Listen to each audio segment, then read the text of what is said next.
I think the biggest challenge is when your child gets married and brings a new person in, because that new person comes in cold to a family that already has a language of their own. Whether we realize it or not, every family has unwritten rules. And we don't ever put them out on the table and talk about them, but they're there. And so when a newcomer comes in, they come in with their unwritten rules. They also come in with their values, the way that they look at the world, and it might be very different from your family. So how are you going to adjust to that? How are you going to make that person feel part of your family, and that they feel that their values and their way of looking at the world are just as respected as with your own children?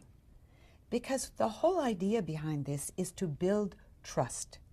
You have to build an emotional bank account with these newcomers. It's going to take time and patience.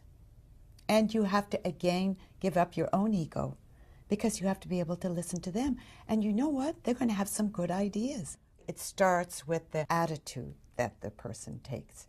Because you don't have to be a good communicator, but you have to have an attitude that says, I accept you. And I want you to be really a true, open, whole member of this family. And I think once you do that, then it makes all the difference. Then the person can open up, because they realize that they can become vulnerable. You're not going to hurt them. You're going to respect them and their point of view. You're not going to find a daughter-in-law who's going to fall in love with you the first sight. I remember our daughter-in-law, who was the first member to come into the family from the outside, joined us for family meetings. And I thought I did a pretty good job. I thought that, I would ask everybody's opinion beforehand. What did they want on the agenda? How we would go about this? And everyone got a chance to speak. So I thought, I was doing pretty well. So I asked her, what do you think? And she came back, she said, well, they're okay, but you know what? We don't have much fun at them. That was kind of, a dash of cold water on me. And I realized, boy, I have a long way to go. And she was right, because we are very much a business family. All of our children have gone and gotten their degrees in business. I thought, she's right. I have not made it much fun. Our children are used to this, but nobody else would be. So I said, okay, I'm going to name you VP of Fun, and for every family get-together that we have, that's your job. And I'll give you the budget, and you can put together some fun things. And she's done a great job. So by including the newcomer, we all got better, because the meetings were more fun. My daughter-in-law helped me a great deal.